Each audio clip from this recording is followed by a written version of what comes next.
Ja, zeker. Ik denk dat we de hele wedstrijd een betere ploeg waren. Maar ons spel was niet zoals het moet zijn. We hebben 4 weken rust gekregen. Ik denk dat dat zeker daarmee iets te maken heeft. Maar bon, 3 punten zijn het belangrijkste. We blijven verder trainen, we blijven aan de leiding en we blijven gaan. Als je de hele wedstrijd bekijkt, zeker een verdiende overwinning. Maar we wisten op voorhand, ik had de jongens ook verwittigd, dat ditmaal staan wel laatst in het klassement, maar die horen daar zeker niet thuis. Ze hebben het vorige week Hasselt al heel moeilijk gemaakt. En ik wist dat we vandaag niet gemakkelijk zouden hebben. En er is ook gebleken, het enige wat we vandaag moeten onthouden is de 3 punten.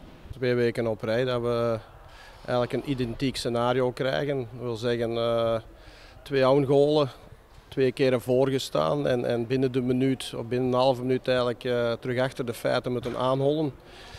Oké, de groep heeft 2 weken achtereen mentale weerbaarheid getoond. Jammer genoeg vertaalt dat zich niet in puntengewin, zodat we wederom op die laatste plaats blijven staan. En daar moeten we toch proberen om zo snel mogelijk weg te geraken. Ja, feitelijk buiten alle verwachtingen in. Als je kijkt naar de rangschikking, had ik verwacht dat we vanavond een rustige inloop zouden hebben voor het tweede gedeelte van het seizoen.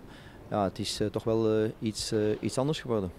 Inderdaad, het was een ware thriller. Ik had het normaal gezien niet verwacht, maar als Antwerpen de kansen gewoon afmaakt gedurende de wedstrijd, dan komen ze er natuurlijk wel ruim voor.